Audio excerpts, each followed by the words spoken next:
গল্প বলার রেকমা নেই গালে গপ্প, ভালো লাগার রেশমা নেই গালে গপ্প। চেনা অচেনা কাহিনী ভাষায় বোনা, বন্ধু তার ভাষা খুঁজে নে গাল গপ্প, গাল গপ্প, গাল গপ্প।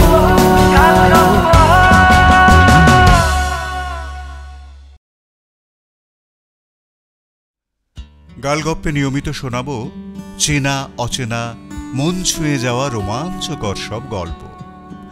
কিন্তু আপনাকে ছাড়া আসর তো জমবে না, তাই আপনাকে চাই, তোমাকে চাই, তোকে তো চাই আষ্টে পিষ্টে। সাবস্ক্রাইব করে বেল আইকনটা ক্লিক করে দিলেই মেতে উঠবো গালগপ্পে, সবাই একসঙ্গে। গালগপ্প।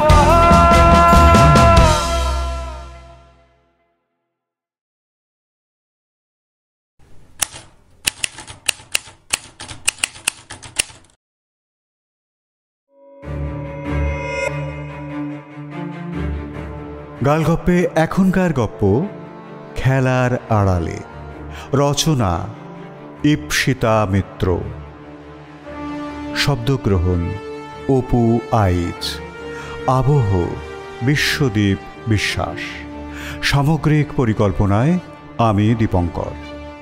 শুনছেন আজকের গল্প খেলার আড়ালে।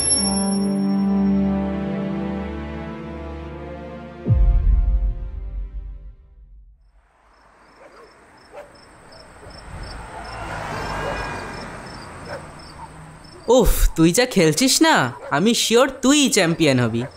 তোর আগের ম্যাচগুলো তো দেখেছি, পুরো বাঘ ভাই বাঘ। ওহ সরি, বাঘ না বাঘিনী। প্রশংসার সুরে কথাটা বলেই মুচকি হাসি হাসল বছর 14-15 কিশোর ছেলেটি। থাক আর বলতে হবে না, কে বলছে কথাটা? হ্যাঁ, তুই নিজেও কি কম যাস নাকি? সেমিফাইনালে বাঁকুড়ার অতসী মল্লিককে তুই যেভাবে হারালি, ওহ জাস্ট অসাম। কি ভেবেছিস আমি কি কিছুই দেখিনি? এইবার প্রত্যুত্তর এলো এতক্ষণ ধরে বাঘিনী নামে সম্বোধন করা মেয়েটির কাছ থেকে। বয়সে সেও প্রায় ওই কিশোরের কাছাকাছি। ওরা দুজনেই শিলিগুড়িতে আয়োজিত স্টেট লেভেল চেস চ্যাম্পিয়নশিপে অংশগ্রহণ করেছে।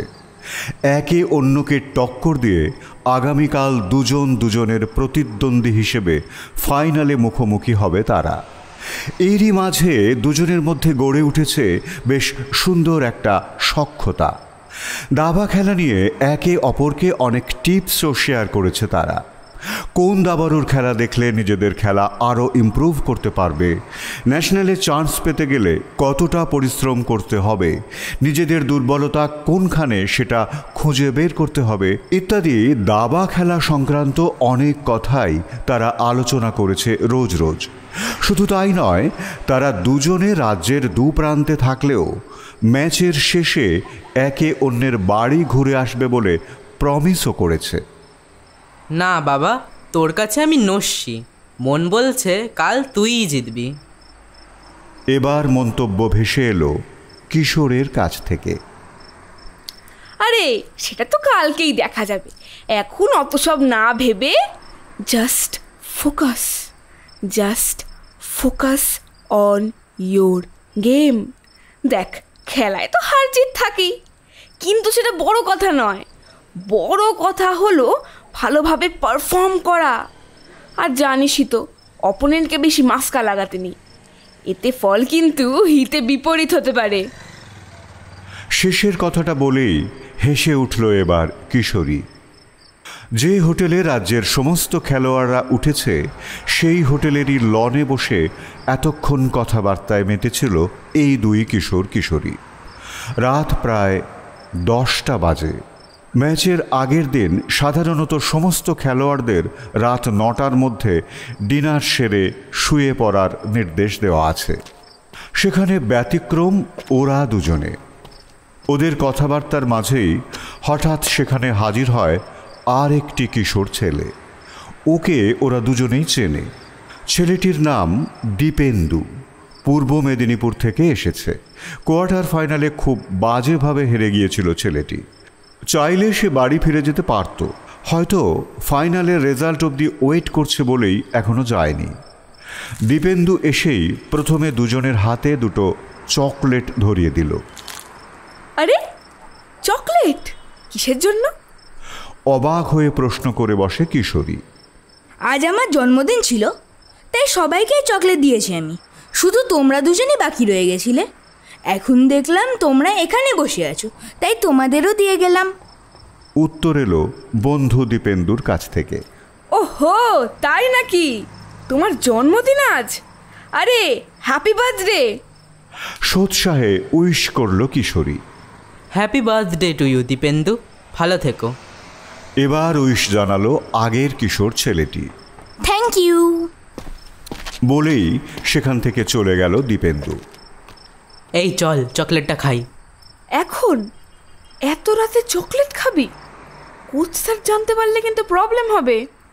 তো কি, টুক করে মেরে দে তো, আশেপাশে কেউ নেই। বলেই চকলেটের র্যাপার ছেড়ে চকলেট খেতে শুরু করে দিল ছেলেটি। তার দেখা দেখি কিশোরী মেয়েটিও চকোলেটের র্যাপার ছেড়ে বসিয়ে দিল কয়েকটা কামড়। বেশ সুস্বাদু খেতে চকলেটটা। এরপর বেশ খানিকক্ষণ নিজেদের আড্ডার পর্ব সেরে একে অন্যকে গুড নাইট বলে যে যার নিজের ঘরে চলে গেল ওরা। ঘরে ঢুকেই আলো জ্বালানোর জন্য সুইচ বোর্ডে হাত বাড়ালো মেয়েটি। কিন্তু এই কি, ঘরে ঢোকার সাথে সাথেই মাথাটা এমন ঘুরছে কেন তার? নিজের সব নিয়ন্ত্রণ যেন হারিয়ে যাচ্ছে। শরীরটা বড্ড ভারী হয়ে আসছে, চোখটাও ঝাপসা হয়ে আসছে যেন। এ কি হলো? নিজেকে আর দাঁড় করিয়ে রাখার ক্ষমতা নেই তার। ধপ করে পড়ে গেল সে বিছানার ওপর। জ্ঞানও আর বেশিক্ষণ থাকবে বলে মনে হচ্ছে না। নিজের শেষ চেতনাটুকু দিয়ে সে উপলব্ধি করল তার হাত পা সারা শরীর ক্রমশ অবশ হয়ে আসছে।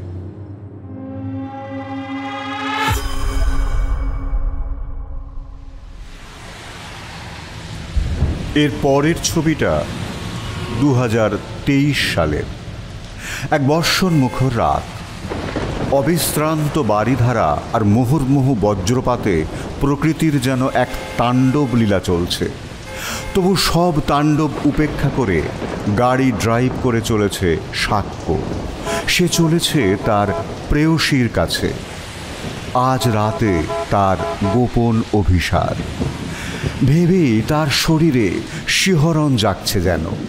আজ অনেক দিন পর তার কাছের মানুষকে নিজের করে পাওয়ার সুযোগ হয়েছে তার। তাই ঝড় বৃষ্টি কোনো কিছুই তোয়াক্কা করেনি সাক্ষ্য। গাড়ির স্পিড বাড়িয়ে গাড়ি ছুটিয়ে চলেছে সাক্ষ্য। অবশেষে থামে একটা কটেজের সামনে। দ্রুত গাড়ি থেকে বেরিয়ে দরজায় নক করতে থাকে সাক্ষ্য।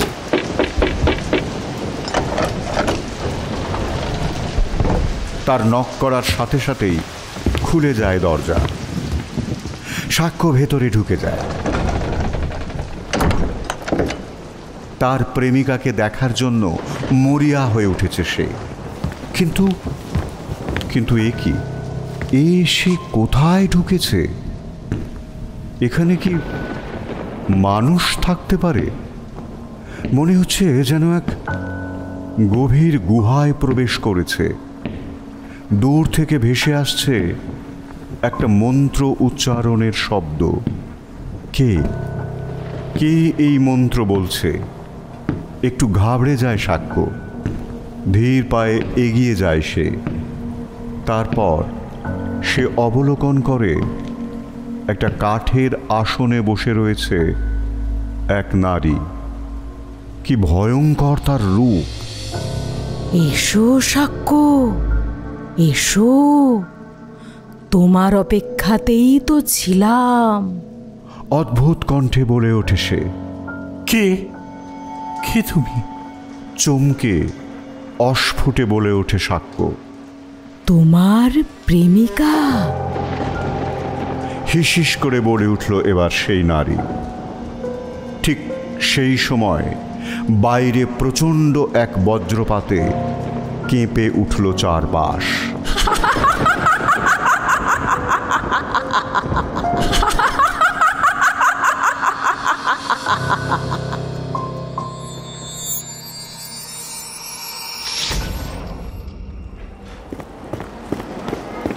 এবারের ছবিটা আরও 2 বছর পর। করিডোর দিয়ে প্রায় দৌড়েই ক্লাসরুমের দিকে যাচ্ছিল সৌরদীপ। ইস, আজকে বড্ড লেট হয়ে গেছে তার। KM স্যারের ক্লাসটা বোধহয় আর পাবে না। সময়ের ব্যাপারে স্যার খুব পাঞ্চুয়াল। ঘন ঘন রিস্ট ওয়াচ দেখছিল সৌরদীপ আর জোরে জোরে পা চালাচ্ছিল। হঠাৎ কোত্থেকে যেন তার সামনে এসে হুমড়ি খেয়ে পড়ল একটা মেয়ে। আর একটু হলেই ধাক্কা লাগছিল দুজনের। খুব জোর নিজেকে সামলে নিল সৌরদীপ। মেয়েটাকে সৌরদীপ চেনে বললে ভুল হবে, বরং বলা ভালো এর আগেও তাকে দেখেছে সৌরদীপ ওদের কলেজে। সৌরদীপকে দেখে মেয়েটা একটু হেসে বলল, কি এখনো শেখালে না? কিন্তু কবে শেখাবে বলো? মেয়েটার প্রশ্নে একটু অপ্রস্তুত হলো সৌরদীপ। তারপর কোনো মতে বলল, আরে কি শেখাবো? কেন এর মধ্যেই ভুলে গেলে? দাবা খেলা, তুমি তো ওস্তাদ হতে। আমি কিন্তু শিখেই ছাড়বো। কথাটা বলেই মুচকি হাসি হাসতে লাগলো মেয়েটা। কথাটা শুনে খানিকক্ষণ চুপ করে রইল সৌরদীপ। এই এক মহা ঝামেলা হয়েছে। কলেজের চেস চ্যাম্পিয়নশিপে জেতার পর থেকেই মেয়েটা ওর পিছনে পড়ে রয়েছে। দাবি কি না ওকে দাবা খেলা শেখাতে হবে। এর আগেও অনেকবার চেষ্টা করেছিল সৌরদীপ মেয়েটাকে এড়িয়ে যাওয়ার, কিন্তু কোনো লাভ হয়নি তাতে। নাছোড়বান্দার মতো সৌরদীপের পিছনে পড়ে আছে সে। কাজেই কোনো উপায় নেই তার হাত থেকে নিস্তার পাওয়ার।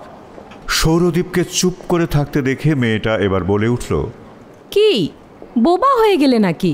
কিছু তো বলো। না, আর কিছু করার নেই। এবার উত্তর না দিলে এই মেয়েটি তার পিছু ছাড়বে না। কাল 3টের পর কোনো ক্লাস আছে তোমার? শান্তভাবে জিজ্ঞাসা করল সৌরদীপ। কাল? না। একটু যেন ভেবে উত্তর দিল মেয়েটা। তারপর জিজ্ঞাসা করল, কেন বলো তো? কাল 3টের পর কমন রুমে চলে এসো। আমি চেস বোর্ড, ঘুঁটি সব নিয়ে আসবো। উত্তর দিল সৌরদীপ। সৌরদীপের কথা শুনে মেয়েটার চোখ মুখ উজ্জ্বল হয়ে উঠল। মুখে ফুটে উঠল একটা আকর্ণ বিস্তৃত হাসি, যেন কথাটা ভীষণ আনন্দ দিয়েছে তাকে। ঠিক আছে, সোৎসাহে বলে উঠল সে।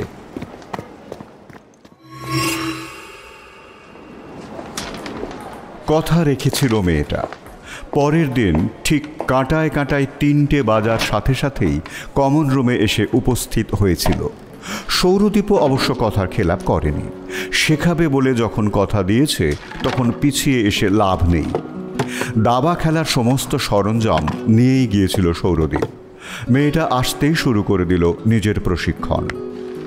প্রথম দিন প্রত্যেকটা গুটিকে চেনালো এক এক করে। এই দেখো, এটা হলো রাজা, এটা মন্ত্রী, এটা নৌকো। নৌকো সবসময় সোজা যাবে, কোনো দিকে বাঁক নেবে না কিন্তু। আর এই যে ছোট ছোট ঘুঁটিগুলো দেখছো, এগুলো হলো বোড়ে। আর এগুলোর স্ট্রাকচার দেখে তো বুঝতেই পারছো এগুলো হলো ঘোড়া। মনে রাখবে, ঘোড়া কিন্তু 2.5 প্যাঁচের চাল দেয়। আর এই যে দেখছো এগুলোকে বলে গজ বা হাতি। গজ কিন্তু সবসময় কোনাকুনি যায়। মনে রাখবে, দাবা মানেই একটা যুদ্ধক্ষেত্র। আর এই যুদ্ধক্ষেত্রে বিপদে পড়লে রাজাকে রক্ষার উপায়টাও তোমাকেই খুঁজে বার করতে হবে। খুব মন দিয়ে সৌরদীপের কথাগুলো শুনছিল মেয়েটা, যেন তার কথাগুলো ঠোঁটস্থ করে নিচ্ছিল সব। এরপর থেকে দুজনের সময় মতো অফ পিরিয়ডে কমন রুমে এসে জুটত তারা। এক পাশে কোনো ক্রমে একটা চেয়ার টেবিল ম্যানেজ করে সেঁধিয়ে যেত দুজনে। কে কি বলল, কে কি ভাবল, তাতে অবশ্য কোনোদিনই কিছু যায় আসে না সৌরদীপের। নেশা বোধহয় অদ্ভুত ছোঁয়াচে একটা রোগ। এতদিন সৌরদীপের নেশা ছিল দাবার প্রতি, এখন যেন সেই নেশা এই মেয়েটাকেও গ্রাস করে নিয়েছে।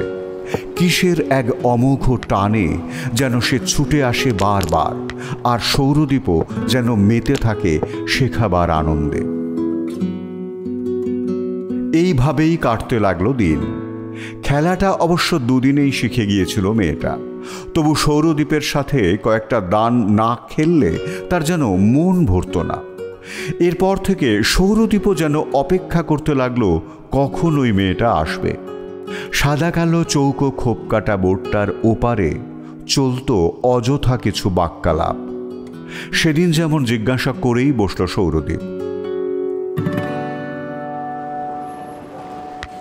আচ্ছা, রোজ তো আমরা চেস খেলছি, কিন্তু তোমার নামটাই তো জানা হয়নি এখনো। এই যে নামটা কি বলা যায় ম্যাডাম?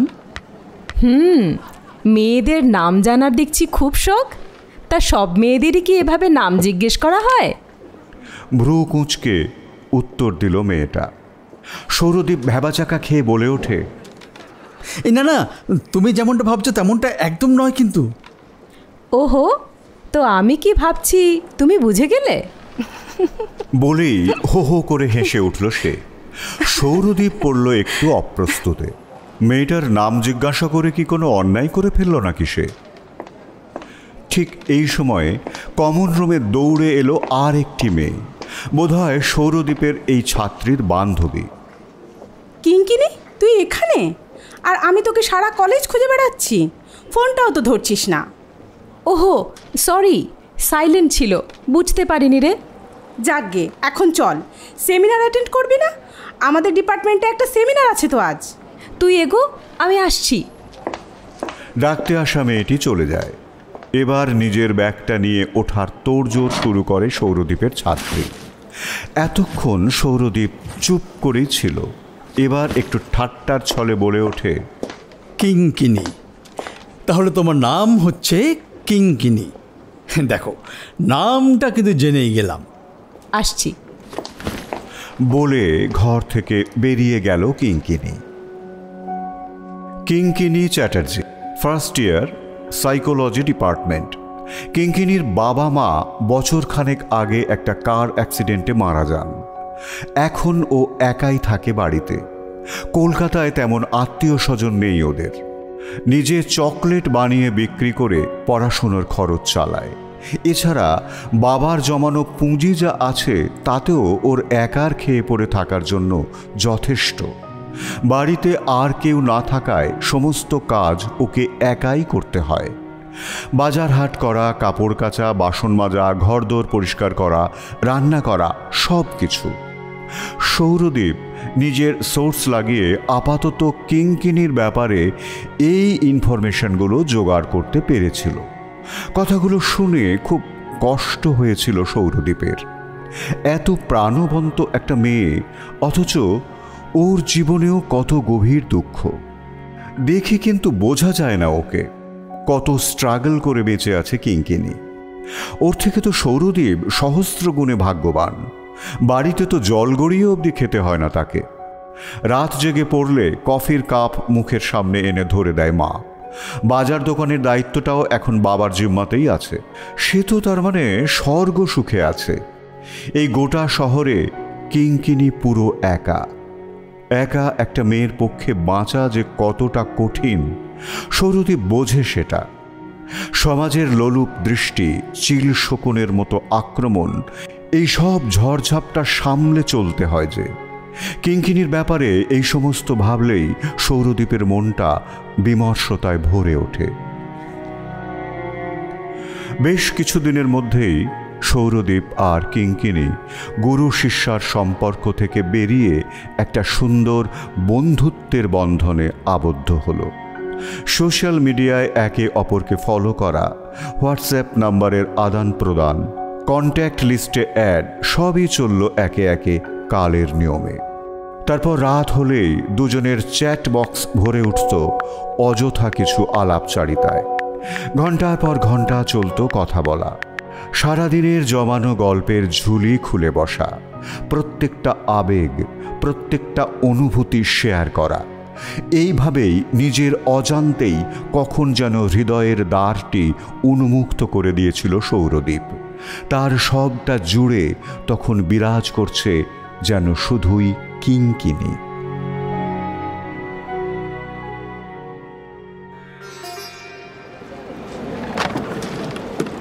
সেদিনও যথারীতি সৌরদীপ সাজিয়ে বসেছিল তাদের দাবার আসর, কিন্তু তার মনটা উসখুস করছিল। কিঙ্কিনি, কিঙ্কিনি, শোনো, তোমাকে একটা কথা বলার ছিল। বলো না। না মানে আসলে আসলে কি? আমি আসলে বলতে চাইছিলাম যে মানে। আরে ও তো হেজিটেট করছো কেন? কি বলবে সরাসরি বলো না। কিঙ্কিনি এবার যেন একটু বিরক্তি প্রকাশ করে। সৌরদীপ বলে ওঠে, কিঙ্কিনি, তোমার আমাকে কেমন লাগে? মানে এটা কোনো কথা হলো? কেমন আবার লাগবে? We are good friends. আর তুমি আমাকে চেস খেলা শিখিয়েছো, তার জন্য মেনি মেনি থ্যাঙ্কস। ব্যাস এইটুকুই। কিন্তু আমার তো তোমাকে তেমন লাগে না কিঙ্কিনি। মানে? মানেটা কি সত্যিই বুঝতে পারছো না, নাকি বোঝার চেষ্টা করছো না? সৌরদীপ বলে বসে হঠাৎ করে। সৌরদীপের গলা ভারী হয়ে আসে এবার। দেখো, এত হেয়ালি ভালো লাগে না আমার। যা বলার পরিষ্কার করে বলো। সৌরদীপ এবার কিঙ্কিনির দুহাত চেপে ধরে আলতো করে। তাতে যে কিঙ্কিনি একটু অবাক হয়েছে তাও বুঝতে পারে সৌরদীপ, কিন্তু তবু হাত না ছেড়েই সে বলে ওঠে, I am in love with you Kinkini. সত্যি তোমাকে ভীষণ ভালোবেসে ফেলেছি কিঙ্কিনি। সৌরদীপের কথা শুনে কিঙ্কিনির মুখটা কেমন গম্ভীর হয়ে গেল, যেন রৌদ্রোজ্জ্বল আকাশে হঠাৎই কালো মেঘ এসে ভিড় করেছে। চেয়ার ছেড়ে উঠে দাঁড়ালো কিঙ্কিনি, মুখে কোনো উত্তর দিল না। খেলাটা অসমাপ্ত রেখেই হনহন করে চলে গেল কিঙ্কিনি। পিছন থেকে সৌরদীপ বার কয়েক ডাকলো ওর নাম ধরে, কিঙ্কিনি, কিঙ্কিনি, কিঙ্কিনি দাঁড়াও, শোনো শোনো কিঙ্কিনি। কিন্তু ও কোনো সাড়া শব্দ না দিয়ে করিডোর পেরিয়ে চলে গেল। এইভাবে খেলা অসম্পূর্ণ রেখে কিঙ্কিনি কোনোদিন উঠে যায় না, কিন্তু সেদিন গেল। এরপর পাক্কা 3 দিন কিঙ্কিনি সৌরদীপের সাথে কোনো কথা বলেনি, কলেজেও আসেনি। ভেতরে ভেতরে একটা অপরাধ বোধে ভুগছিল সৌরদীপ। সে কি ভীষণ অন্যায় করে ফেলেছে? কেন যে ওকে বলতে গেল সে নিজের মনের কথাটা? 4র্থ দিন শুরু হওয়ার আগের রাতে হোয়াটসঅ্যাপে টুং করে ঢুকলো একটা মেসেজ, কিঙ্কিনির মেসেজ। রাত তখন বেশ গভীর। অনেক রাত অবধি জেগে পড়াশুনো করা সৌরদীপের বহুদিনের অভ্যাস, তাই তখন জেগেই ছিল সে। অবশ্য বইটা খোলা ছিল নামমাত্রই, পড়ায় একটুও মনঃসংযোগ করতে পারছিল না সৌরদীপ। নিজেকে বারবার দোষী মনে হচ্ছিল তার। অদ্ভুত একটা তিক্ততায় ভরে উঠেছিল মনটা। ঠিক সেই সময় কিঙ্কিনির মেসেজটা যেন তিক্ততায় মধু নিক্ষেপ করল। উৎসাহিত হয়ে চ্যাট বক্সটা ওপেন করতেই সৌরদীপ দেখল কিঙ্কিনি উত্তর দিয়েছে তার প্রপোজালের, আর উত্তরটা ইতিবাচক। তার মানে কিঙ্কিনি তার প্রস্তাবকে মেনে নিয়েছে। ও তার মানে সৌরদীপের মনটা অনাবিল আনন্দে ভরে গেল নিমেষে। চোখে মুখে আছড়ে পড়ল বাঁধ ভাঙা খুশির ঢেউ। কি ভাই, খুব ডুবে ডুবে জল খাওয়া হচ্ছে? হ্যাঁ, আমার ভাব দেখা আজ যেন ভাজা মাছটা উল্টে খেতে পারিস না। সৌরদীপকে লেগ পুলিং করা শুরু করে অমিত। ওর কথায় সায় দেয় এবার শুভ। খুব তো বলতিস প্রেমের ধারে কাছেও নেই, হ্যাঁ বাবা, পেটে পেটে এত। সে তো ওই দাবা খেলার ধুম দেখেই বোঝা যেত। এটাকে কি বলে জানিস তো? লাভ অ্যাট চেস সাইট। বলেই হো হো করে হেসে ওঠে ঋত্বিক। বন্ধুমহলে সৌরদীপ আর কিঙ্কিনীর প্রেমের খবর ছড়াতেই সবাই মিলে চেপে ধরে সৌরদীপকে। সৌরদীপ অবশ্য মিটিমিটি হেসে ব্যাপারটা উপভোগই করছিল, বোধহয় একটু লজ্জাও পাচ্ছিল। আজ আর দাবা নয়, চলো আমার সঙ্গে। চিজ বোর্ডটা বন্ধ করে দিয়ে বলে উঠল কিঙ্কিনী। কথাটা শুনে চমকালো একটু সৌরদীপ। দাবা খেলার ব্যাপারে ওরই সব থেকে বেশি আগ্রহ থাকতো রোজ, কিন্তু আজ হঠাৎ কি হলো? কিঙ্কিনী দাবা খেলতে চাইছে না। সৌরদীপ একটু অবাক হয়ে জিজ্ঞাসা করল, কিন্তু কোথায় যাব? আহা, কোনো প্রশ্ন নয়, চলো তো। কিঙ্কিনী সৌরদীপের হাত ধরে টেনে দাঁড় করিয়ে দিল তাকে। তারপর যেন প্রায় বগল দাবা করেই নিয়ে যেতে লাগলো। সৌরদীপ চুপচাপ হাঁটতে লাগলো কিঙ্কিনীর সঙ্গে। কোনো প্রশ্ন করা যাবে না, কিঙ্কিনীর নিষেধ, সেটাই মেনে নিল সৌরদীপ। আর কোনো প্রশ্ন করল না।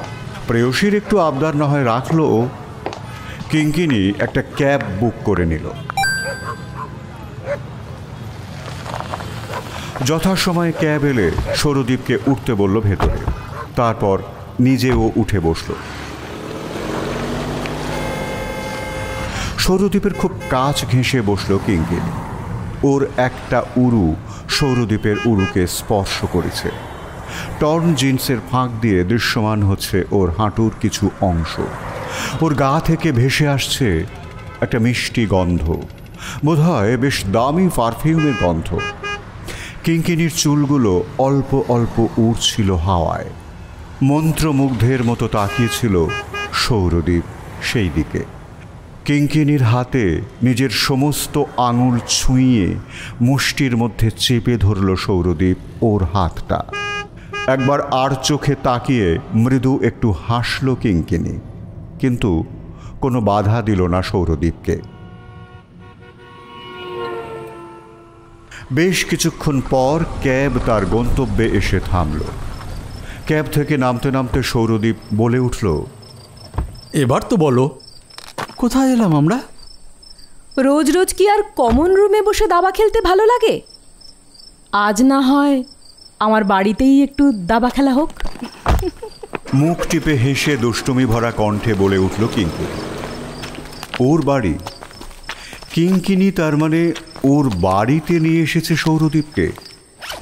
কিঙ্কিনী তো সম্পূর্ণ একা থাকে এ বাড়িতে। ওর কথার ইঙ্গিতটা বুঝে এবার উত্তেজনায় চনমন করে উঠল সৌরদীপের সারা শরীর। মনে বয়ে গেল একটা খুশির হাওয়া। ক্যাব থেকে নামতে সৌরদীপের চোখে পড়ল একটা সাদা রঙের 3তলা বাড়ি। বাড়ির আদল দেখলেই বোঝা যায় কিঙ্কিনীর বাবা মা বেশ রুচিসম্মত এবং শৌখিন মানুষ ছিলেন। বাড়ির সামনের এক টুকরো জমিতে ছোট্ট একটা বাগান বাড়িটার শোভা আরও বৃদ্ধি করেছে। বেশিরভাগই নাম না জানা গাছ রয়েছে সেখানে। উপরের ঝুল বারান্দাতেও লক্ষ্য করল সৌরদীপ বেশ কিছু গাছগাছালি রয়েছে। বাবা মার অবর্তমানেও কিঙ্কিনী যেভাবে গাছগুলোকে নিয়মিত পরিচর্যা করে রেখেছে তার জন্য কিঙ্কিনীর অবশ্য একটা বাহবা প্রাপ্য। পুরো বাড়িটায় একবার চোখ বুলিয়ে নিল সৌরদীপ। বাড়ির ভিউটা বেশ সুন্দর। গেটের তালা খুলে ভেতরে ঢুকলো কিঙ্কিনী। পিছন পিছন ওকে অনুসরণ করে ঢুকল সৌরদীপ। ড্রয়িং রুমে ঢুকে ডিভানের ওপর বসতে বলল কিঙ্কিনী সৌরদীপকে। বাইরের থেকে বাড়ির ভেতরটা আরও বেশি সুন্দর। নিখুঁতভাবে সাজানো সব কিছু, যেন পুরোটাই একটা ছবি। ভেতরের আসবাবপত্র দেখলেই কিঙ্কিনীর বাবার আর্থিক অবস্থার ব্যাপারে আন্দাজ করা যায়। বেশ সচ্ছল পরিবারেরই মেয়ে কিঙ্কিনী, আর নিশ্চয়ই ওর বাবার জমানো অর্থের পরিমাণটাও কোনো মোটা অঙ্কের টাকাই হবে। চকলেট বানানোর কাজটা কিঙ্কিনী না করলেও চলে, তবু হয়তো নিজের পায়ে দাঁড়ানোর জন্যই চকলেট বানায়ও। কিঙ্কিনী সৌরদীপকে বসতে বললেও সৌরদীপ কিন্তু বসল না। কিঙ্কিনীকে কাছে পেতে খুব ইচ্ছে করছে তার। একটা হ্যাঁচকা টান মেরে কিঙ্কিনিকে নিজের বুকে টেনে নিল সৌরদীপ। ঘটনার আকস্মিকতায় কিঙ্কিনি যেন চঞ্চল হয়ে উঠল একটু, যেন এরকম আচরণ প্রত্যাশাই করেনি। সৌরদীপ নিজের ঠোঁট দুটো কিঙ্কিনির দুই ঠোঁটের মাঝখানে ভরে দেওয়ার চেষ্টা করল এবার, কিন্তু সৌরদীপকে বাধা দিয়ে ওর ঠোঁটের তর্জনী ছোঁয়ালো কিঙ্কিনি। তারপর বলল, এখন না এসব, আগে ফ্রেশ হয়ে আসি, দাঁড়াও। সৌরদীপের বন্ধন থেকে নিজেকে মুক্ত করে নিল কিঙ্কিনি। সত্যিই তো, ডিরেক্ট কলেজ থেকে এখানে এসেছে ওরা, একটু ফ্রেশ তো হতেই হবে। সৌরদীপ আর আটকালো না ওকে। কিঙ্কিনি ভেতরের ঘরে চলে গেল। সৌরদীপ নিজের শরীরটা এলিয়ে দিল ডিভানের ওপর। সময় কাটানোর জন্য ফেসবুকের নিউজ ফিডটা খুলে বসল। কতক্ষণ সময় কাটলো এইভাবে জানে না সৌরদীপ, তবে বেশ অধৈর্য হয়ে উঠেছে সে। ডিভানের নরম গদির আরামও যেন অপ্রিয় লাগছিল তার। কিঙ্কিনি যে ঘরটায় ঢুকল ওই ঘরের দরজার দিকে তাকিয়ে উসখুস করে যাচ্ছিল সৌরদীপ। হয়তো অপেক্ষা করছিল ওর ফিরে আসার। একবার কি ভেতরে গিয়ে দেখব? না না, যদি কিঙ্কিনি কিছু মনে করে। মনের মধ্যে একটা দ্বিধা কাজ করছিল সৌরদীপের, কিন্তু এইভাবে আর কতক্ষণ অপেক্ষা করবে সে? ধৈর্যের শেষ মাত্রা ভেঙে গেল তার একটা সময় পরে। পায়ে পায়ে সে এগিয়ে গেল এবার ভেতরের ঘরের দিকে। ঘরটা দেখে মনে হলো এটা বেডরুম। ঘরের মধ্যে অ্যাটাচড বাথরুম রয়েছে। বাথরুম থেকে শাওয়ার খোলার শব্দ ভেসে আসছে। হয়তো কিঙ্কিনি স্নান করছে। বাথরুমের দরজায় কান পেতে শোনার চেষ্টা করল সৌরদীপ। যদিও বাথরুমের দরজা ভেতর থেকে বন্ধ, তবুও কিঙ্কিনির স্নান দৃশ্য চোখের সামনে ভেসে উঠল তার। সেটা কল্পনা করেই প্রবলভাবে উত্তেজিত হয়ে উঠল সৌরদীপ। বিছানার ওপর ছেড়ে রাখা রয়েছে কিঙ্কিনির পোশাকগুলো। একটু আগে কিঙ্কিনি যে পোশাকগুলো পরেছিল ওইগুলো। ঘাম আর পারফিউম মিশ্রিত একটা বিচিত্র গন্ধ রয়েছে ওতে। সময় বয়ে যাচ্ছিল বোধহয় তার নিজস্ব চলার পথে।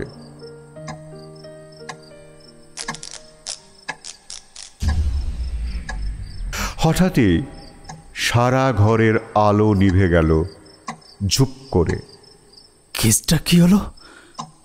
লোডশেডিং নাকি? মনে মনে বলে উঠল সৌরদীপ। কিঙ্কিনি এখনো বেরোয়নি বাথরুম থেকে। কি করবে সৌরদীপ বুঝে উঠতে পারল না। পকেট থেকে মোবাইলটা বের করে ফ্ল্যাশ লাইটটা জ্বালতে গেল। হঠাৎ মাথাটা কেমন যেন ঘুরে উঠল ওর। টাল সামলাতে না পেরে আর একটু হলেই মুখ থুবড়ে পড়ে যাচ্ছিল সৌরদীপ। হঠাৎ কি হলো আমার?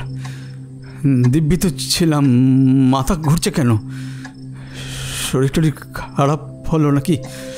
কিন্তু কী থেকে হলো শরীর খারাপ? অ্যাসিডিটি নাকি অন্য কিছু?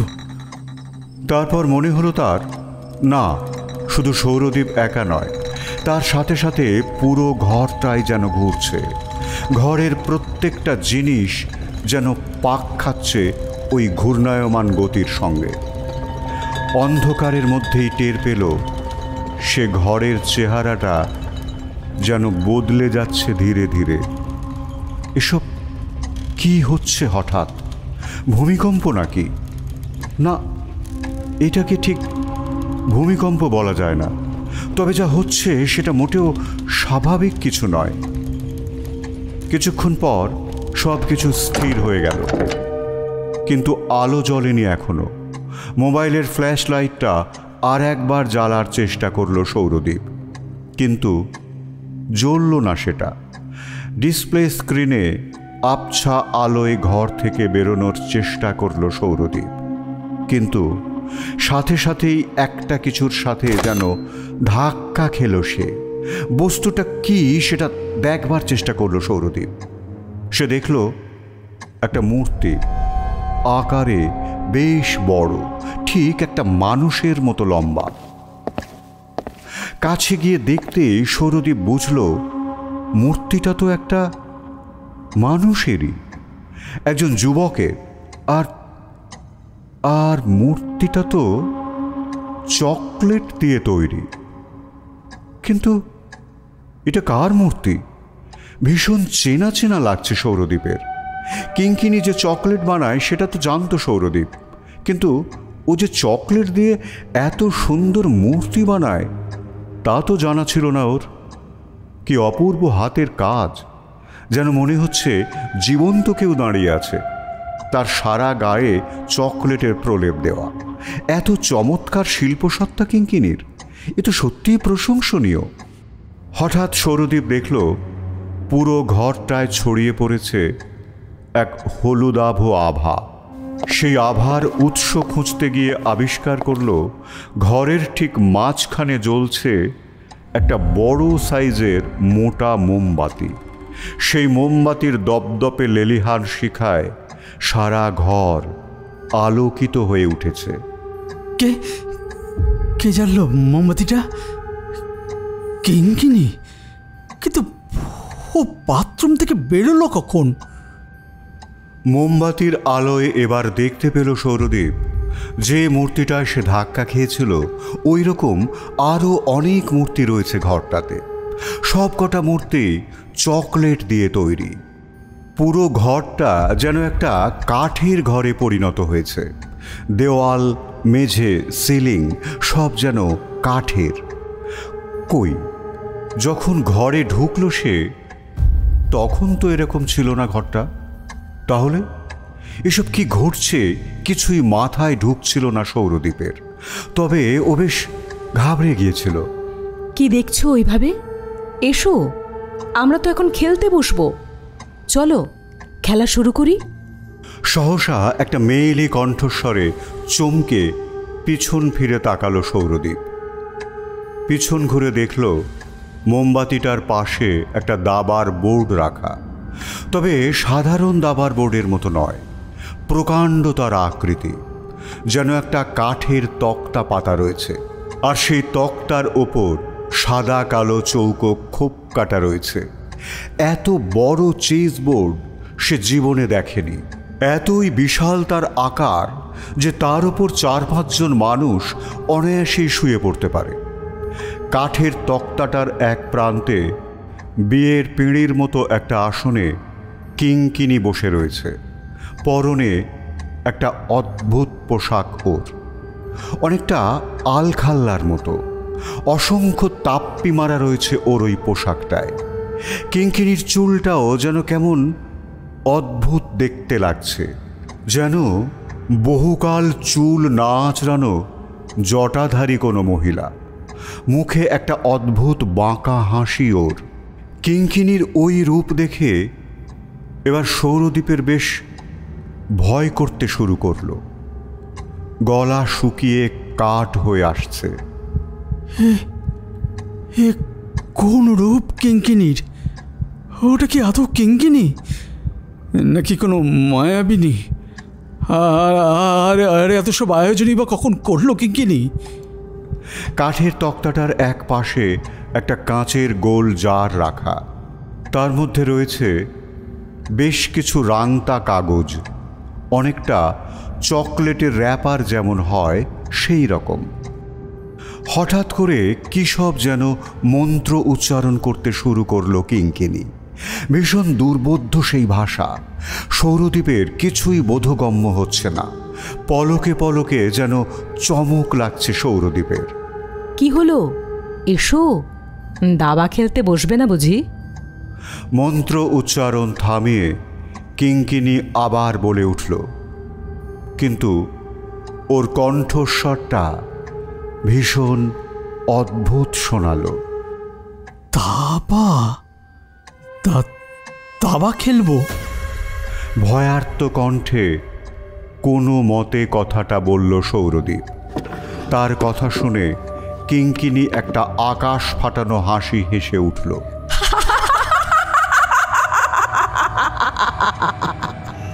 সেই হাসির মধ্যে একটুও মাধুর্য নেই। কি ভয়ঙ্কর, কি কদর্য সেই হাসি! কিঙ্কিনির ওই হাসি যেন সৌরদ্বীপের ভেতরের ভয়টাকে কয়েক গুণ বাড়িয়ে দিল। ঘন ঘন ঢোক গিলছে সে। একটা ভয়াল হিমস্রোত যেন শির নাড়া বেয়ে ওঠানামা করছে, কিন্তু মুখে কোনো কথা বলতে পারছে না সে। কেন, ভয় পেয়ে গেলে নাকি মিস্টার সৌরদ্বীপ সান্যাল? দাবা খেলায় এত পটু একজন মানুষ আজ দাবা খেলতে ভয় পাচ্ছে? এত কাপুরুষ? কিঙ্কিনি আবার বলে উঠল। ওর কথাগুলোর মধ্যে তাচ্ছিল্য আর ব্যঙ্গ মেশানো। কাপুরুষ কথাটা কানে বড্ড বাজল সৌরদ্বীপের, যেন অহমিকায় আঘাত করল সরাসরি। মনে মনে ভাবল, সত্যি কেনই বা ভয় পাচ্ছি আমি? দাবাই তো খেলতে চাইছি কিঙ্কিনি, অন্য কিছু তো নয়। দাবা খেলা তো আমার নেশা। তবে এত সংকোচ কিসের আমার? দাবার বোর্ড ছোট হোক বা বড়, তাতে কি এসে যায়? খেলার নিয়ম তো আর পাল্টে যাবে না তাতে।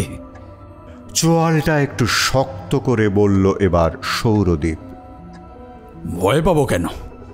চলো শুরু করো খেলা। কিঙ্কিনির মুখোমুখি গিয়ে বসল সৌরদ্বীপ। কিঙ্কিনি যেরকম আসনে বসে রয়েছে ঠিক সেই রকম একটা আসনে সৌরদ্বীপও বসল। এই খেলার কিন্তু একটা শর্ত আছে। হেয়ালি করে বলে উঠল কিঙ্কিনি। কি শর্ত? কঠিন হয়ে জিজ্ঞাসা করল সৌরদ্বীপ। মোট 3 বার খেলা হবে। যার বিন্দু সমষ্টি বেশি সেই হবে বিজয়ী। যদি তুমি জেতো তাহলে তুমি যা চাও তাই পাবে, আর যদি তুমি হারো। যদি হারি তাহলে?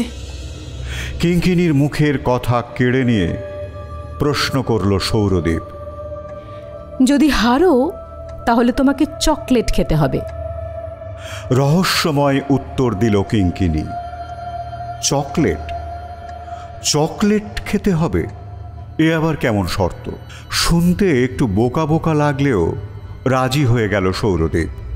চকলেটই তো খেতে হবে, এ আর এমন কঠিন কি কাজ? যদিও চকলেট জিনিসটা খুব একটা পছন্দ নয় সৌরদ্বীপের, তবু একদিন একটু খাওয়াই যায়। এ খেলায় হারলে তার মানে খুব একটা লোকসান হবে না তার। মনে মনে ভেবে নিল সৌরদ্বীপ। কিঙ্কিনি ঘুঁটি সাজাতে শুরু করল। ঘুঁটিগুলো সবই চকলেট দিয়ে গড়া মনে হলো। বাবা, কিঙ্কিনি কি সব জিনিসই চকলেট দিয়ে বানিয়ে রেখেছে নাকি?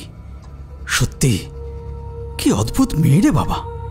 নিজের মনেই তো এবার হাসি পাচ্ছে আমার। সৌরদ্বীপ নিজের মনেই বলে উঠল।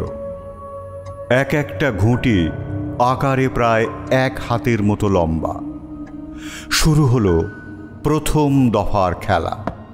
প্রথম চালটা দিল কিঙ্কিনি। সেই মতো সৌরদ্বীপও এগোলো নিজের ঘুঁটিকে। কলেজের অন্যান্য দিন সৌরদ্বীপ একটু হালকাভাবেই দাবা খেলত, যাতে কিঙ্কিনি খেলায় জিততে পারে। তবে আজ কিন্তু আর ইচ্ছে করে কিঙ্কিনিকে জিতিয়ে দেবে বলে সে খেলছে না। কিঙ্কিনিকে তীব্র প্রতিদ্বন্দ্বী মনে করেই চাল দিচ্ছে সে।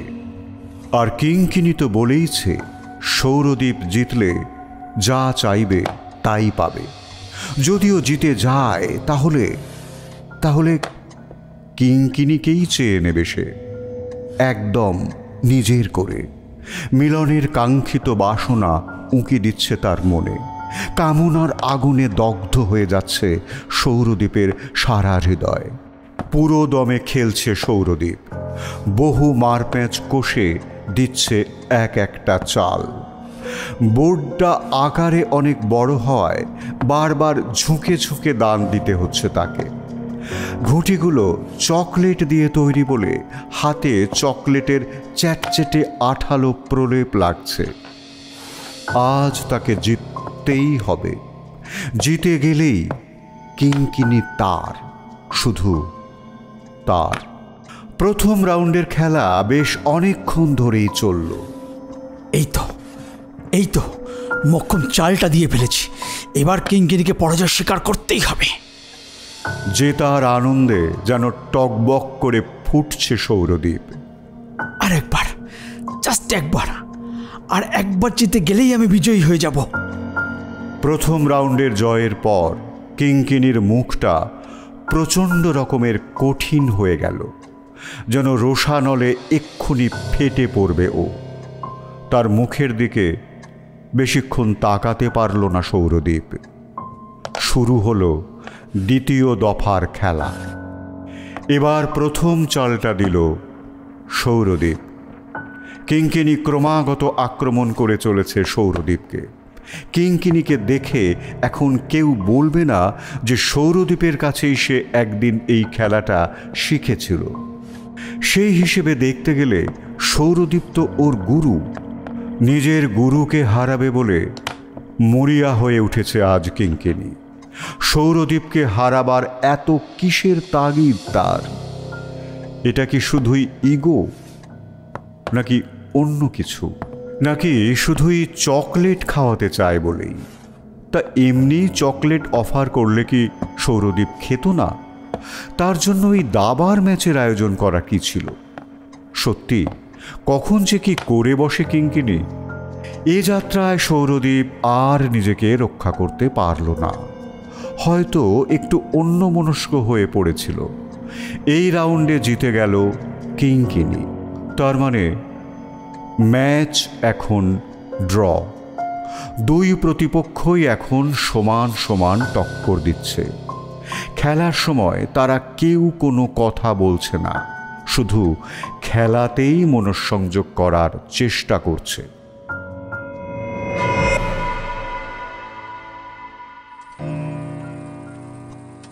এরপর শুরু হলো তৃতীয় এবং অন্তিম পর্যায়ের খেলা।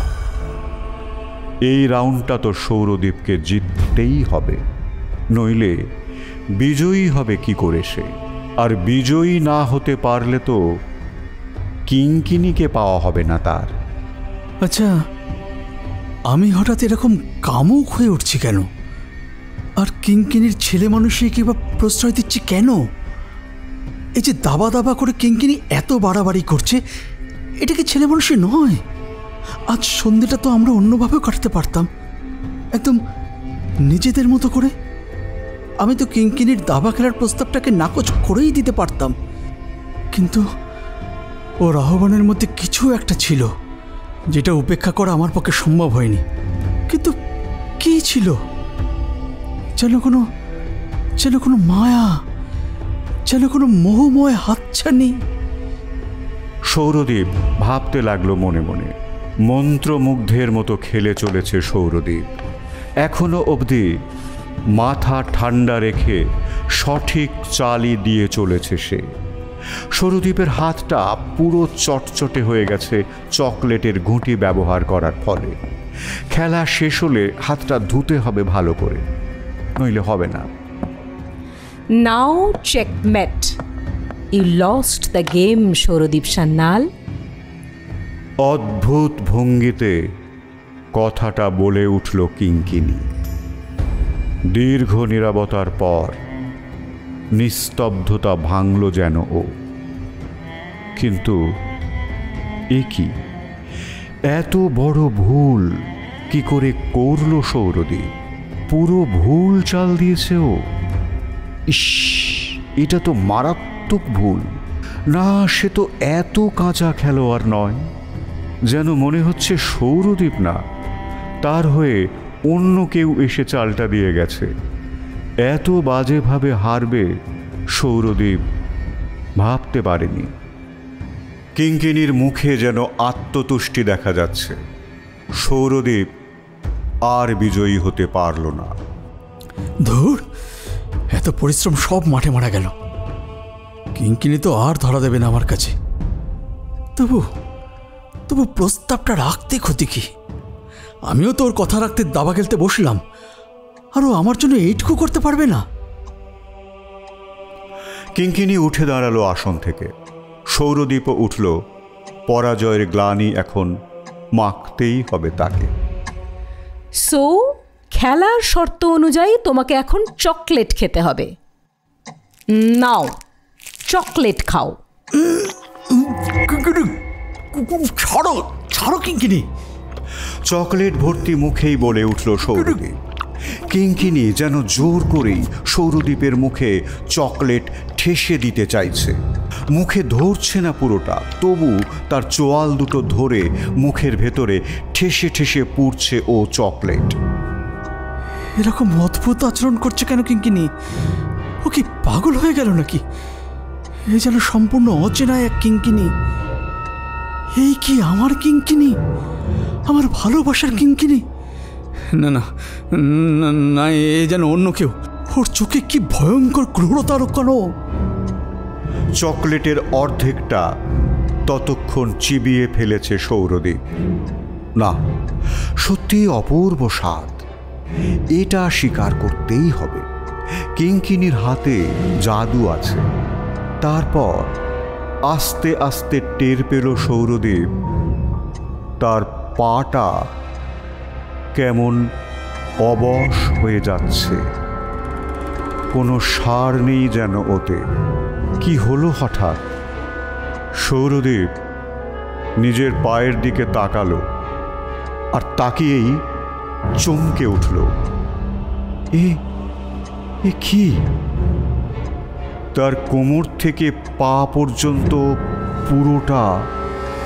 পুরোটা তো ধীরে ধীরে চকলেটে রূপান্তরিত হচ্ছে। এটা কি ওই চকলেট খাওয়ার ফলেই হচ্ছে? হ্যাঁ হ্যাঁ, নিশ্চয়ই তাই। কিঙ্কিনি কি তবে সত্যি মায়াবিনী? কিঙ্কিনির মুখে ফুটে উঠেছে সেই রহস্যময় হাসি। কি হলো? পুরো চকোলেটটা খাও। সৌরদীপের মুখের ভেতর চকলেটের বাকি অংশটাও ঠেসে পুড়ে দিল কিঙ্কিনি। সৌরদীপ থু করে ফেলে দিতে চাইল মুখ থেকে, কিন্তু কিঙ্কিনি তার মুখ চেপে ধরল। ধীরে ধীরে চকলেটটা মুখের লালার সঙ্গে গলে গিয়ে গলার ভেতর ঢুকে যেতে লাগল। আর তার সাথে সাথে সৌরদীপের হাত, বুক, কোমর সব যেন ধীরে ধীরে চকলেটে পরিণত হয়ে যেতে লাগলো। কিঙ্কিনি জোর করে পুরো চকলেটটা খাইয়ে দিতে চাইছে সৌরদীপকে। সৌরদীপ শত চেষ্টা করেও কিঙ্কিনির কবল থেকে মুক্ত হতে পারছে না কিছুতেই। এই ঘরে যে কটা মূর্তি দেখছো, তাদের প্রত্যেককে আমি দাবা খেলায় হারিয়েছিলাম। তারপর ওরাও চকোলেট খেয়েছিল, আর দেখো কিরকম স্ট্যাচু হয়ে গেছে ওরা। আর আজ তুমিও ওদের দলে যুক্ত হবে। তুমি কি ভাবো তুমি আমাকে দাবা খেলা শিখিয়েছ? তুমি তো আসলে জানোই না আমি একজন গ্র্যান্ড মাস্টার। কি? তুমি তুমি গ্র্যান্ড মাস্টার? অথচ আমি একবারের জন্য টের পাইনি। জড়ানো গলায় বলে উঠল সৌরদীপ। টের পেলে যে আজকের এই রাতটা আসতোই না। আবারও পৈশাচিক হাসি হেসে উঠল কিঙ্কিনি। ওই যে কাঁচের জারের র্যাপারগুলো দেখছো, ওতে কি আছে জানো? এই সব কটা মানুষের আত্মা। ওদের শরীরটা চকোলেটের, আর আত্মারা আমার কাছে বন্দি ওই রাংতা কাগজগুলোর মধ্যে।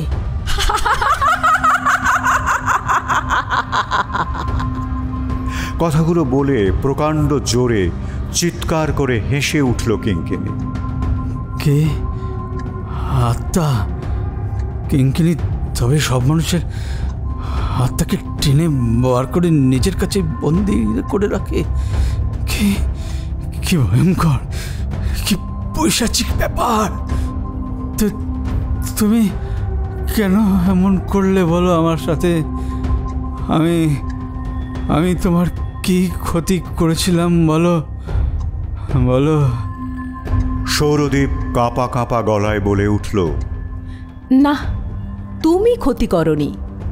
তবে তোমার একটা দোষ আছে যে তুমি যে বড্ড ভালো দাবা খেলো, আর দাবা খেলা জানা এমন যুবক পুরুষদেরই তো আমার দরকার।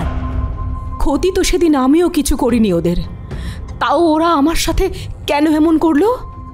আমি কোনোদিনও ভুলব না সেদিনের সেই রাতের ঘটনার কথা। আজ থেকে 8 বছর আগে শিলিগুড়িতে টেস্ট লেভেলে চেস চ্যাম্পিয়নশিপে সব ম্যাচ জিতে আমি ফাইনালে পৌঁছলাম, কিন্তু ফাইনালের আগের দিনেই সব তছনছ হয়ে গেল। জন্মদিনের বাহানায় দীপেন্দু নামের ওই ছেলেটা এমন চকোলেট দিয়ে গেল আমায় যে ওটা খাবার পরেই আমার নার্ভ ফেলিওর করে। পরের দিন ম্যাচ খেলা তো দূরের কথা, তারপর থেকে আমি প্রায় পঙ্গু হয়ে জীবন কাটাই। অনেক টাকা খরচ করে, অনেক ট্রিটমেন্ট করে অবশেষে আমি সুস্থ হই, কিন্তু ততদিনে আমার জীবন থেকে নষ্ট হয়ে গেছে 3 বছর। আমার পড়াশোনা, খেলাধুলো, কেরিয়ার সব নষ্ট হয়ে গিয়েছিল। পরে আমি সুস্থ হওয়ার পর জানতে পেরেছিলাম আমার অপোনেন্টস প্লেয়ারের কোচ ওই দীপেন্দু ছেলেটিকে ফিট করে সেদিন আমার চকোলেটে এমন কিছু মিশিয়েছিল যাতে আমি পরের দিন খেলতে না পারি, আর তার স্টুডেন্ট যাতে বিজয়ী হতে পারে। ওনার প্ল্যান মাফিক হয়েছিল তাই, কিন্তু আমার চিকিৎসার পেছনে এতই খরচ হয়ে যায় সেই সময়ে যে ওনাদের বিরুদ্ধে লড়াই করার মতো মানসিক ক্ষমতা বা অর্থ কোনো কিছুই আর অবশিষ্ট ছিল না আমাদের কাছে। সেই থেকে আমি পণ করেছিলাম দাবা খেলা জানা কোনো পুরুষদের বেঁচে থাকার কোনো অধিকার নেই। এরপর গোপনে তন্ত্রবিদ্যা শিখতে শুরু করি আমি, আর আমার হাতিয়ার হিসেবে বেছে নিই সেই চকোলেটকেই, যে চকোলেট আমার জীবনে অভিশাপ হয়ে নেমে এসেছিল। সেই চকোলেটকেই আমি বাকিদের জীবনের অভিশাপ করে তুলি। সবাই জানতো আমি চকোলেট বানিয়ে সেগুলো বিক্রি করে নিজের খরচ চালাই, কিন্তু আমার চকোলেট বানানোর আসল উদ্দেশ্যটা কেউ জানতে পারেনি। শেষের কথাগুলো করুণ আর্তনাদের সুরে বলে গেল কিঙ্কিনি। ও, শুধু এই জন্য তুমি এমন পাশবিক খেলায় মেতেছ? হ্যাঁ, মানলাম তোমার সঙ্গে সেদিন অন্যায় হয়েছিল। তোমার মতো এত ট্যালেন্টেড প্লেয়ারের এমন পরিণতি আশা করা যায় না, কিন্তু তার জন্য তুমি যা করছো সেটা কি অন্যায় নয়? এর জন্য কত নিরপরাধ ছেলের জীবন যে শেষ হয়ে যাচ্ছে। চুপ, একদম চুপ। ছেলেরা কখনো নিরপরাধ হয় না। ওদের মতো নোংরা মন আর কারো হয় না। ওরা শুধু ভাবে নারী মানে একটা শরীর, একটা ভোগ্য বস্তু। তাই তো সব পুরুষ মানুষদের দুর্বলতার সুযোগ নিয়ে প্রেমের জালে ফাঁসিয়ে এইখানে নিয়ে আসি আমি, আর তারপরেই শিকার। আহা, ভীষণ আরাম। তবে অনেক দিন হয়ে গেল কোনো শিকার করিনি আমি। সেই 2 বছর আগে সাক্ষ্য মজুমদারকে শেষ শিকার বানিয়েছিলাম। তোমার মতোই ভালো দাবা খেলতো সেও ফেসেছিল সেই একইভাবে। ওই দেখো, দেখতে পাচ্ছ ওর মূর্তিটা এখনো জ্বলজ্বল করছে। এবার মনে পড়েছে সৌরদীপের। তখন যে মূর্তির সঙ্গে ধাক্কা খেয়েছিল সৌরদীপ, সেটা আর কারো নয়, সেটা ওর বেস্ট ফ্রেন্ড সাক্ষ্যর। ওই জন্যই তখন অত চেনা চেনা লাগছিল ওর মূর্তিটা দেখে। 2 বছর আগে হঠাৎ করেই সাক্ষ্য নিখোঁজ হয়ে গিয়েছিল কোথাও। অনেক খোঁজাখুঁজি করেও কেউ ওর হদিশ পায়নি তখন। তার মানে সাক্ষ্যকেও কিঙ্কিনি এই খেলার জালে জড়িয়েছিল। সাক্ষ্য তো অসম্ভব ভালো চেস খেলতো। চিন্তা করো না সৌরদীপ, খুব শিগগিরই তোমার আত্মাও আমার হাতের মুঠোর মধ্যে আসবে, আর তোমারও ঠাঁই হবে ওই রাংটা কাগজগুলোর মধ্যে। কি?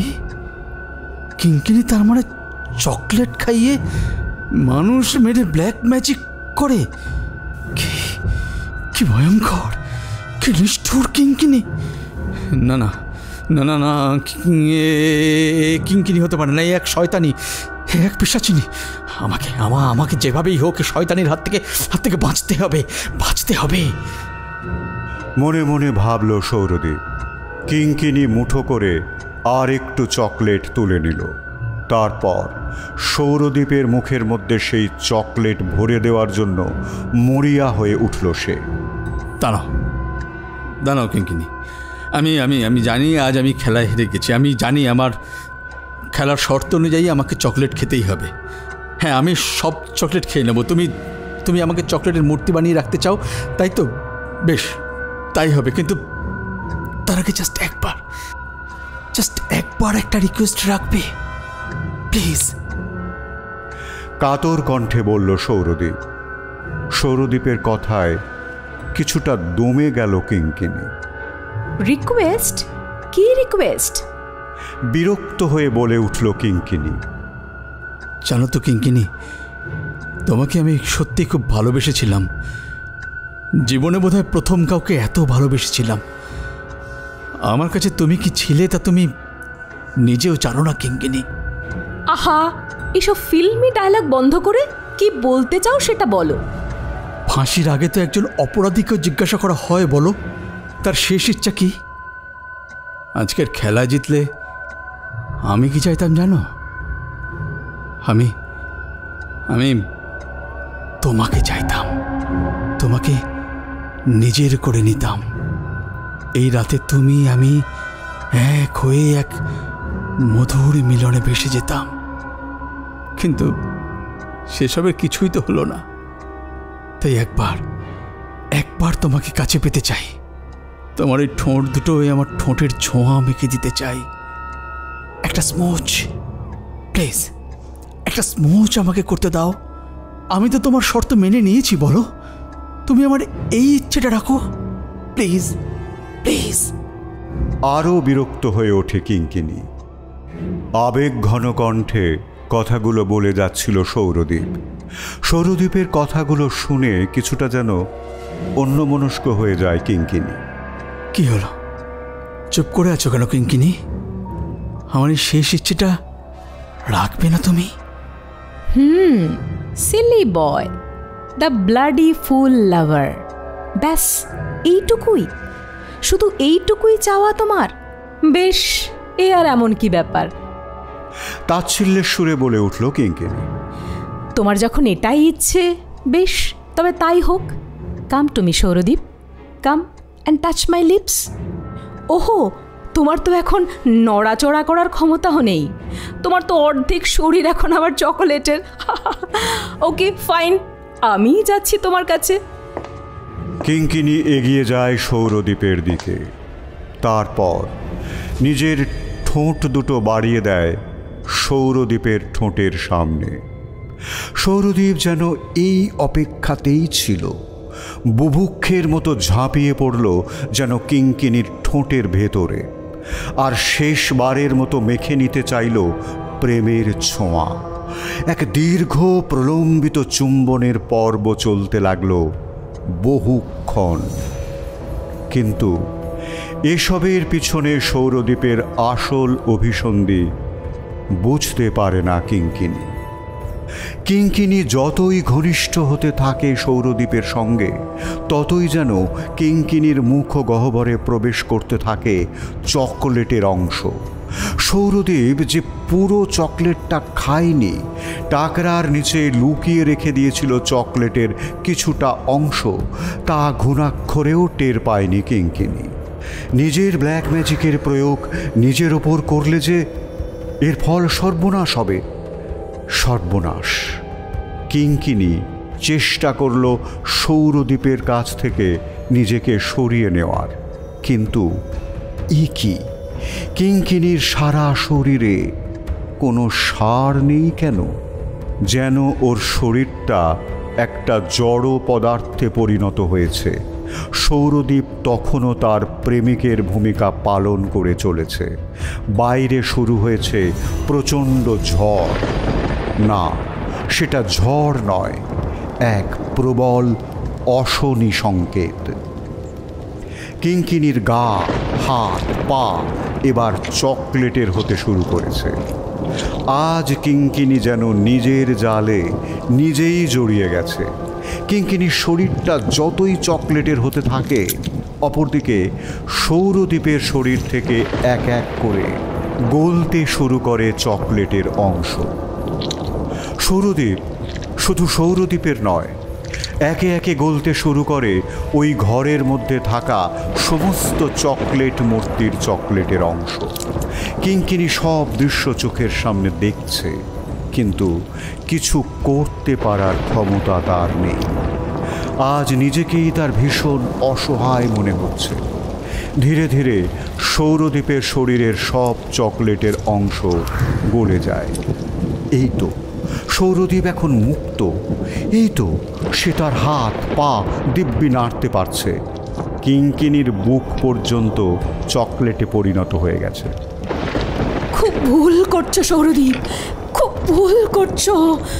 আমাকে মুক্ত করো তাড়াতাড়ি, এর ফল কিন্তু ভালো হবে না সৌরদ্বীপ। রাগে হুঙ্কার ছেড়ে বলে ওঠে কিঙ্কিনি। মুক্ত করব বলে তো আর এই ট্রিকটা অ্যাপ্লাই করিনি ডিয়ার।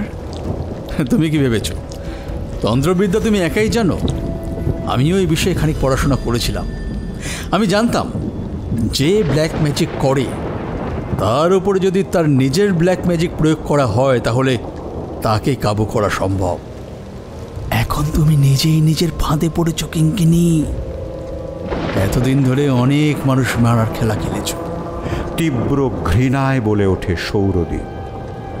ও, আর একটা কাজ যে বাকি আছে। এই বলে এক মুঠো চকলেট তুলে নিয়ে সৌরদ্বীপ কিঙ্কিনির মুখে ঠেসে পুড়ে দিতে চাইল। ঠিক যেভাবে কিঙ্কিনি সৌরদ্বীপকে জোর করেছিল, ঠিক সেইভাবে। নাও, এখন এটা খাও। না না সৌরদ্বীপ, আবারও বলছি তুমি ভুল করছো। ছাড়ো ছাড়ো। This is called tit for tat, my sweetheart. Now checkmate. Finally you lost the game.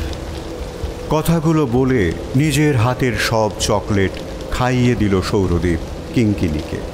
আর কিঙ্কিনির মুখটা চেপে ধরে রইল সে, যাতে এক বিন্দু চকলেটও কিঙ্কিনি মুখ থেকে ফেলে দিতে না পারে। আর কোনো উপায় নেই কিঙ্কিনির কাছে। ধীরে ধীরে চকলেটের সমস্তটা গলদ্ধকরণ করে ফেলে কিঙ্কিনি। আর তার মুখমণ্ডল, কেশরাশি, মস্তক সমস্ত কিছু চকলেটে রূপান্তরিত হয়ে যেতে থাকে। একটা জানলা খুলে যায় বাইরে দমকা হাওয়ার দাপটে, আর সেখান দিয়ে হু হু করে প্রবেশ করতে থাকে এক রাশ ঝোড়ো হাওয়া। সেই হাওয়ার দমকে কাঁচের গোল জারটা পড়ে ভেঙে টুকরো টুকরো হয়ে যায়। ভেতরে মোড়া রাংতার কাগজগুলো উড়ে উড়ে ঘরময় ছড়িয়ে পড়তে থাকে। সাথে সাথে স্থবির মানুষগুলো জীবন্ত হয়ে ওঠে। এতক্ষণ সমস্ত চকলেট তাদের গা থেকে খসে গেলেও তাদের আত্মাগুলো ছিল বন্দি ওই রাংতা কাগজগুলোর মধ্যে। কিন্তু এখন সেই আত্মা যুক্ত হয়ে তাদের মধ্যে প্রাণের সঞ্চার করেছে নতুন করে। যে মানুষগুলো এতদিন এই দুনিয়ায় নিশ্চিহ্ন হয়ে গিয়েছিল, সেই মানুষগুলোই আবার পুনরুজ্জীবিত হয়ে ওঠে। ঝোড়ো হাওয়ার দাপটে ঘরের মধ্যে জ্বলতে থাকা মোমবাতিটা নিভে যায় চুপ করে। সারা ঘর অন্ধকার হয়ে ওঠে, কিন্তু পরক্ষণেই সারা ঘরে ছড়িয়ে পড়ে অদ্ভুত এক আলোর ঝলকানি। সেই আলোতে চোখ ধাঁধিয়ে যায় সবার। ধীরে ধীরে কাঁপতে থাকে পুরো বাড়িটা, যেন হঠাৎ কোনো ভূমিকম্প এসেছে। সাক্ষ্য ভাই, তুই ফিরে এসেছিস? সৌরদ্বীপ আবেগ ঘন হয়ে বলে ওঠে। হ্যাঁ ভাই, শুধু আমি নই, দেখ দেখ বাকিরাও ফিরে এসেছে। ওই শয়তানি এদের সবাইকে বন্দি করেছিল। কিন্তু কিন্তু ঘরটা কাঁপছে কেন এমন? নিশ্চয়ই ভূমিকম্প। পালাও পালাও সবাই, পালাও পালাও পালাও সবাই। সবার মধ্যে হুড়োহুড়ি পড়ে গেল ঘর থেকে বেরোনো, কিন্তু কেউ কোনো দরজা খুঁজে পেল না। এখন কি হবে? আমরা বেরোবো কি করে? বলে উঠল সাক্ষ্য। এদিকে এসো সবাই। দরজা না পেলে জানলা দিয়ে বেরোতে হবে আমাদের। অনেক কষ্টে জীবন আবার ফিরে পেয়েছি আমরা, আমাদের বাঁচতেই হবে। সবাই সবাই জোরে ধাক্কা দাও, জোরে। মরিয়া হয়ে বলে উঠল সৌরদ্বীপ। সৌরদ্বীপের কথা মতো সবাই জানলা ভাঙার চেষ্টা করতে লাগল। সবার মিলিত প্রচেষ্টায় একটা সময় জানলার খানিকটা অংশ ভাঙা গেল, আর সেখান দিয়েই একে একে সবাই বাইরে বেরোতে লাগলো। সবাই বেরিয়ে আসার সাথে সাথে পুরো বাড়িটা হুড়মুড়িয়ে ধসে পড়ল। এতক্ষণে সবাই বুঝতে পারল আসলে সত্যিই ভূমিকম্প আসেনি, ওটা ওই শয়তানিকে চকলেট মূর্তি বানানোর ফল। বাড়িটা ধসে যাওয়ার ফলে সবাই ছিটকে পড়ল চারদিকে। সবাই কম বেশি আহত হয়েছে।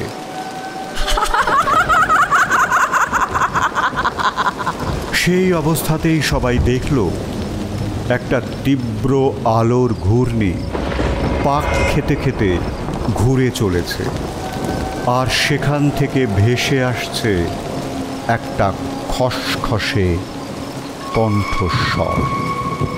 ফিরে আসবো আমি, ফিরে আসবো আমি। কারো ক্ষমতা নেই আমাকে বন্দি করার। এই খেলা এত সহজে শেষ হবার নয়। এ খেলা চলছিল, এ খেলা চলবে।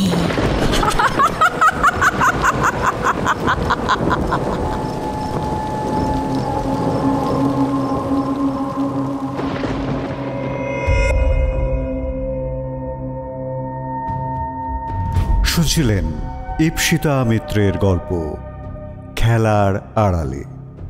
বিভিন্ন চরিত্রের সংলাপগুলো যারা বললাম: কিশোর সংলাপ, কিশোরী সূর্যেশা, বন্ধু রিজু, কিঙ্কিনী সঙ্গীতা, সাক্ষ্য অরিজিৎ, ঋত্বিক সঞ্জিত, অমিত দিগন্ত, শুভ শৈবাল, সৌরদ্বীপ অপু, এবং গল্প পাঠে ছিলাম আমি দীপঙ্কর। গালগপ্পে আবার দেখা হবে পরের গল্প নিয়ে। সবাই খুব ভালো থাকুন, সঙ্গে থাকুন। নমস্কার। ও হ্যাঁ, কেমন লাগছে সেটা জানাবেন কিন্তু।